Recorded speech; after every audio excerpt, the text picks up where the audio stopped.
Hi everyone, welcome back to my channel. My name's Sam and I'm a romance author based in the gloomy, foggy, glorious UK. I always get funny looks from people when I tell them this is my favorite weather for dog walks, but like, how could it not be? I look like I'm on my way to go make out with Mr. Darcy. Like, I don't know what more you could want. So I absolutely love it.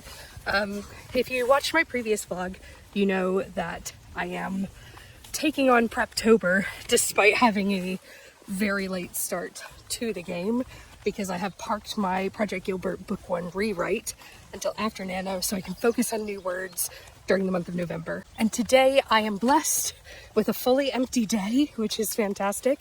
So we're gonna do something a little bit crazy. We're gonna try to see if we can get all of my required Preptober work done in one day. We need to do our character work, our pacing work, and our setting work all in one day. I really want to make sure that I'm in a good place for NaNo when it starts a week and a half from now.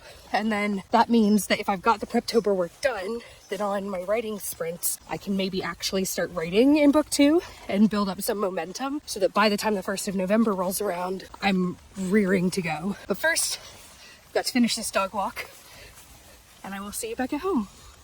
So we're back from our dog walk. I am very wet, but I have now changed in fresh clothes. I've got my lovely One More Chapter t-shirt on, which is the name of my publisher, but the t-shirt is not from them. I bought it on Etsy because of the name. But almost as soon as we got back, I got a delivery of some climbing jasmine that I've bought to go out in our back garden. It's gonna sort of climb up the trellises out there. So rather than immediately getting to work, I did take about 45 minutes to plant that jasmine. So that's really exciting. Hopefully by this time next year, we'll have lovely big vines of jasmine everywhere. I'm going to get started with my Preptober work now, and the first thing that I'm going to work on is character. I've got the main character and 2 other characters that I want to do some actual character work for in terms of understanding what their motivations are, what's standing in the way of that, and what is the journey that I want to take them on. What's the end point that they need to be at the end of the story.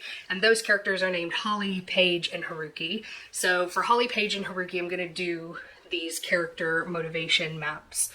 I've got another vlog where I talk about how I structure that, and that is slightly inspired by the book Take Off Your Pants by Libbie, which I am reviewing as part of another video at the moment, but it's also kind of a structure that I've used for a long time and I've just slightly adapted it since reading that book. The main character, Holly, this is book 2 of a trilogy, and because of that, I've got a really clear idea of what I want her overall character arc to be, and obviously I've created her character arc for book 1 when I finished that draft. But for book 2, I really want it to feel like a complete story, not just a bridge between the first and last books of the series. And so it's really important to me that I make sure that her character arc feels important, and also like this is the only setting and the only people who could help her get from A to B. So that's why this character work is so important to me. So my goal is to sit and have a little bit of a think. I'm going to listen to some music, drink my tea. My goal is to get the character work done by lunch. Then once I've got the character work done, I can do the setting work in the afternoon, and then I can do the pacing work this evening. Wish me luck.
It's really dark in here. Sorry about that. I've got little Kirby here with me.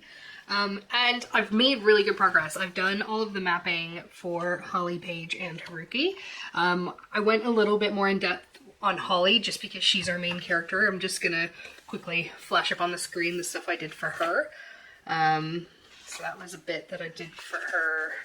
And then this bit as well. For Haruki and Paige, I then did sort of a spread each because it's really important to me that they feel really fleshed out as well. What I keep coming back to is this idea of like self-sabotage, in the sense that so often the things that we want are sabotaging the things that we need, and the things that we need are sabotaging the things that we want. And it's about how do we become aware of those things? How do we become aware of that conflict and what it is that we actually need and are working towards, and the different ways that we're getting in our own way. And I think that's true for life, but it's also really true for the characters, and that's where the plot is, right? And that's why doing this character work ahead of time is so important, because if I understand that what Holly wants and what she needs are in conflict, then I can say, okay, what situations can I put her in that are going to bring these things out, both in behavior and in terms of her own awareness of them. And then what is she going to do as a result of that? How is she going to react when she realizes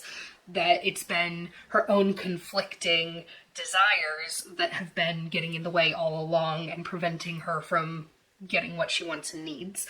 Also looking at the ways that what these different characters want and need is going to interact with each other and cause tension or cause attraction or create a shared sense of purpose. That's interesting, that's human, that's truthful, and it's really resonant to the struggles that we go through in real life, and that's the kind of story that I really want to tell. Yeah, so really successful morning of character planning. It is now only like 11 o'clock. I am going to stop here before I get into the setting research, just because I want to be at my computer with a map and with lots of screens in front of me to do that, because that's a little bit less intellectual and more just like research. And now I've got plenty of time to crack on with some housework. I don't know if you can see all of the boxes behind me, but they need to be addressed.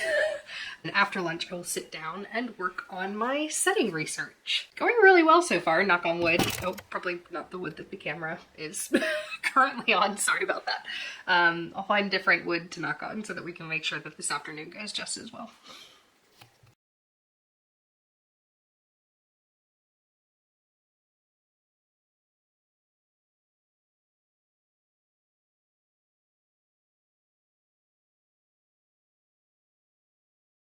Okay, so it is mid-afternoon. I took a little bit of time to go through some of the things that I had downstairs that I needed to do.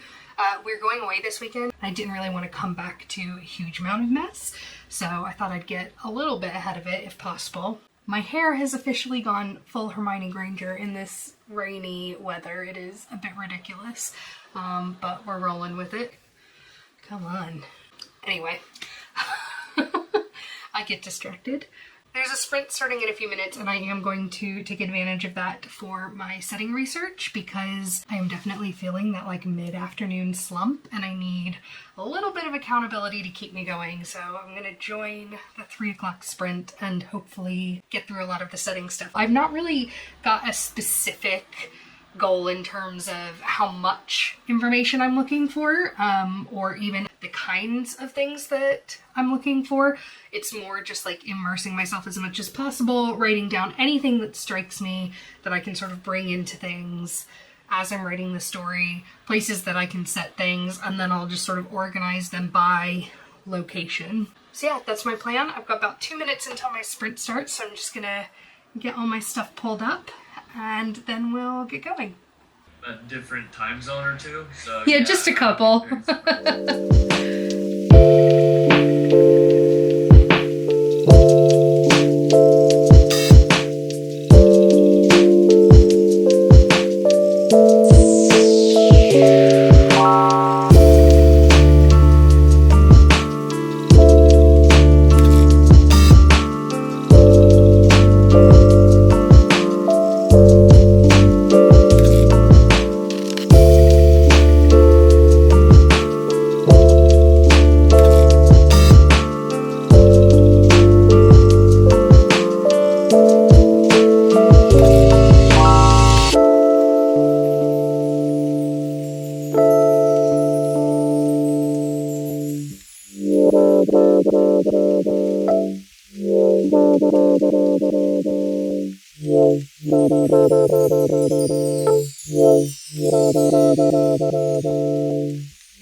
Okay, so that was very productive. I don't think I'll share a lot of the footage that I took because I feel like showing you the locations is kind of a spoiler, and that's pretty much what a lot of the footage was. So instead you'll probably just see me like working in my notebook back on the bed back there, because that's where I was starting to put all of the setting research that I did sort of into groupings and like starting to associate it back to some of the character things that I wanted to see happen. I have done this many pages of research notes and we're only 2/3 of the way done. We haven't done our pacing work yet. It's about 5 p.m. and what I'm going to do is I'm going to set this aside again for a couple of hours. I'm going to go make dinner, continue to do some tidying downstairs. I've got an audiobook that I'm listening to, and then this evening we're going to come back and what we're going to do is our pacing work. And the way that we're going to do that is to start to identify what are the key pinch points that we're driving towards and what are the sort of character moments and settings that are important to help create each of those pinch points. So we'll talk a little bit more about that when it's time. Okay, so it is officially evening time, which means it's time for us to work on our pacing. Now, the reason that we work on this after character and setting is because what we're doing is creating these pinch points. We're not outlining the plot. We're just trying to find these focal points of tension that we can funnel our characters towards in order to keep the story moving forward and to make it so that we're constantly advancing the character arc that we set out to at the very beginning. And of course we do that after the setting work because we want the place to contribute to that. We don't want readers to finish a story and feel like it could have been set anywhere. Of course there are stories that are like that. They don't get super into place, but if you are going to get into place, and because this is a travel romance, it does get heavily into place. I want the setting to feel like it's helping to propel that character down that character arc. Now, it's really difficult for me to show you my pacing work without spoiling anything. I have already done it for the main character and one of the side characters, so I thought what we'd do is we'd do a little bit of it together for one of the other side characters. And because I've already done it for the main character, I know how it needs to feed into the overall story, and I'm able to create something that's going to align with that quite nicely. And I think that we'll be able to do a couple of these pinch points for this character without spoiling anything about the narrative as a whole. So I'm gonna get my notebook open and let's do this together. Oh, and one more thing. This is definitely very heavily inspired by the book Take Off Your Pants by Libbie and her chapter about triangles all the way down and how pacing is all about creating these funnel points. She mentions in the book that she didn't come up with the concept herself, but it's certainly the most helpful way that I've heard it articulated, so just credit where credit's due. Okay, so I've prepared some of this in my notebook so that you can see how it works. So this is one of the side characters that we're looking at, and we're going to start by just understanding who this person is, what their character is like. So there's a couple of main personality traits that define this character at the beginning of the story. First of all, they are a massive fan of romance and grand gestures and anything that just really is bold and out there and shows how creative and loving they are. The other side, which may seem counterintuitive at first, is practicality. This is a highly practical person at the end of the day who really appreciates a detailed plan, sticking to it, making decisions based on logic. So these two parts of this person's personality are going to conflict a lot, but they both stem from the same thing, which is thoughtfulness. So this person's defining characteristic is how thoughtful they are.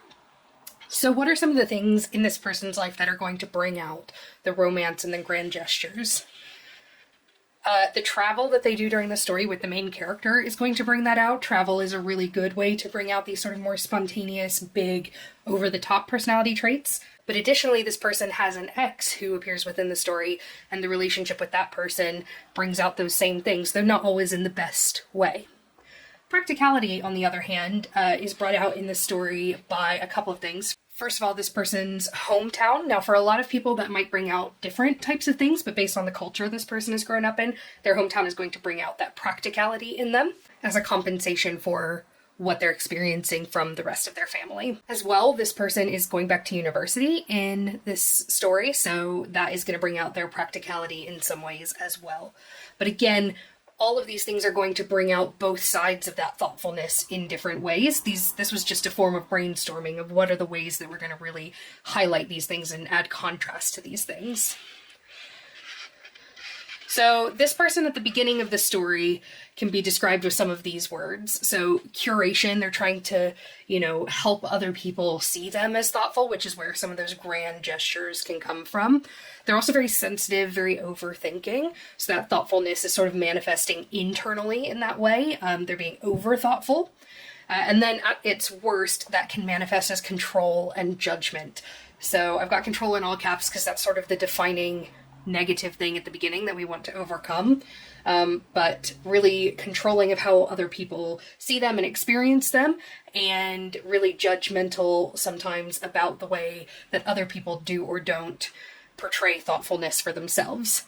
And the arc that we want to create is to go from that curation, sensitivity, overthinking, control, and judgment to being really encouraging of how other people express love and express their thoughtfulness, and really just a sense of consideration. So controlled consideration is what we want to do, and we're striking a really important difference here between thoughtfulness and consideration. So let's turn this into some of the pacing work, because this is a lot of the character and a little bit of the setting that's come together, but how does this translate into pacing? What we want to do is we want to come up with situations that are going to combine some of these elements, that we can funnel that character towards something that is going to help them get from here to here.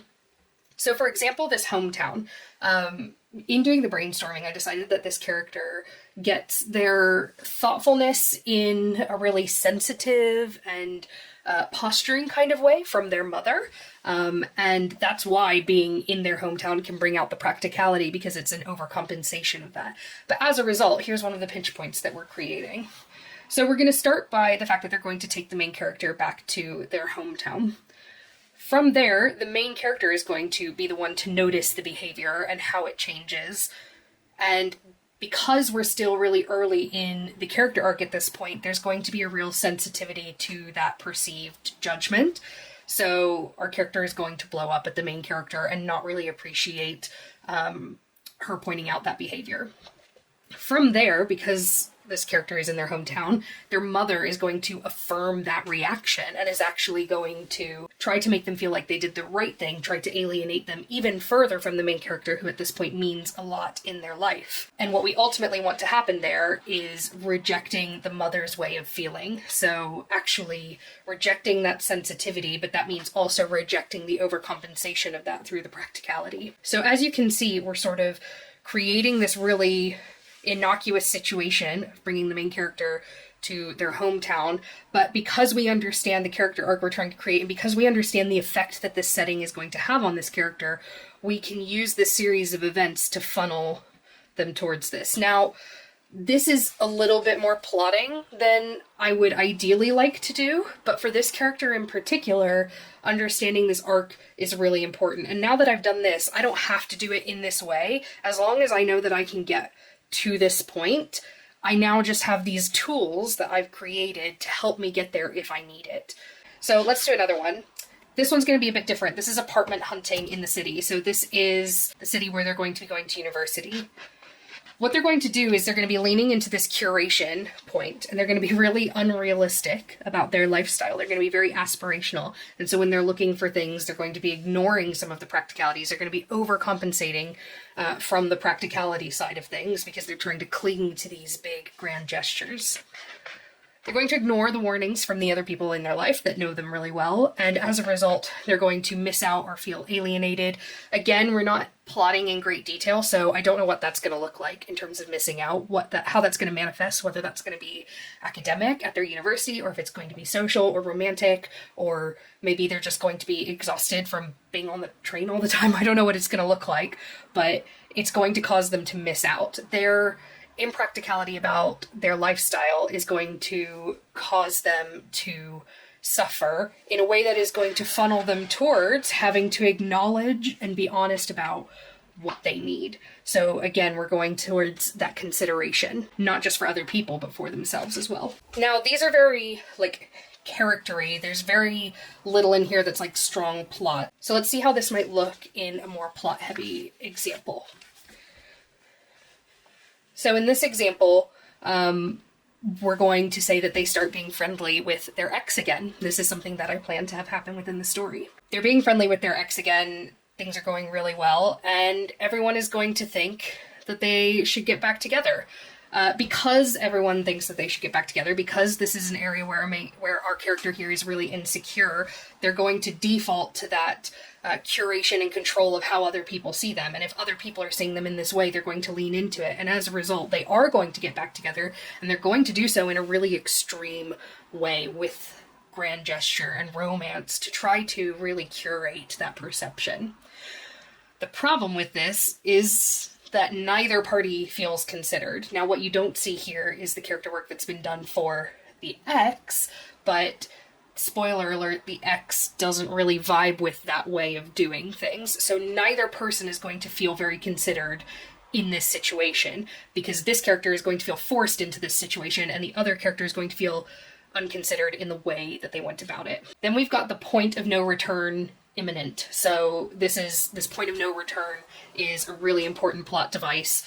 There's going to be a point of no return here where they kind of have to live with the consequences of their actions, or they may have the opportunity to withdraw from that situation. And as a result, they're going to choose to consider what's right for both of them in that situation. And they're going to combine the things that we talked about previously, rejecting the sensitivity that they learned from their mother, acknowledging and being honest about what they need, considering how other people want to experience love, and it's going to result in this pinch point, which of course, you know, this is kind of hinting towards is going to be a breakup, but maybe it's not going to be a breakup. I get to decide that as I'm writing. Maybe it means a redefinition of the relationship or some setting of some important boundaries. I don't know what that's going to look like yet, but I know that this is an important pinch point for this character to get from here to here. So that was maybe a little bit complicated, but it works in my mind, and I guess that's what matters. But hopefully it can help you see how we're using what we know about the characters and the settings to really funnel the story forward. And as long as you continue to do that, that's why we call it pacing work, because as long as you continue to do that, your readers are going to feel like the story is progressing, and they're not going to get to a section where they're like, I don't understand what purpose this is serving. I'm reading a book at the moment where I'm like, I feel like 2/3 of this could have been cut and the same exact thing would have happened. And I never want people to feel like that when they read the book. I want them to feel like everything is in there for a reason and everything is creating promise, progress, or payoff. And these pinch points are a really good way of maintaining that and keeping it moving forward. And of course, the pinch points for the different characters are going to overlay really nicely. So the character and their ex in that final pinch point, they're each going to have their own triangles that they're navigating, and they're going to come together in a really interesting way. So just to recap here, we've done all of that character work, we've done all of our setting research, and we've done all of the pacing work in one day. One day! That is absolutely mind-blowing to me. I have spent months on this work in the past. I think that the fact that I've done it a couple of times now and I know what I wanted to do. I've also been living with this main character for the last few months when working on book 1. I think I just feel really confident with it, and I feel like I really know the story I want to create, which makes me really excited to get started. The whole point of doing this was so that I can gain some momentum ahead of NaNo, and I'm really excited because I feel like I can do that. I just can't wait to get writing. So as of this morning, Preptober was like not even a thing for me, and now I'm like, oh, Preptober? Check. Thank you so much for watching. Please don't forget to give this video a like if you enjoyed it or if you learned something that you're going to use in your own planning processes. And of course, if you're new here, don't forget to subscribe to the channel. I've got a lot of other exciting things coming along. Obviously, NaNo's coming up, so you've got to be here for that. That's going to be great. But I put out writing vlogs every single week. I've got some really fun reading challenges coming up. But if you don't subscribe, you're not going to see it. So don't forget to hit that button. Thanks so much, and I'll see you guys next time. Bye-bye.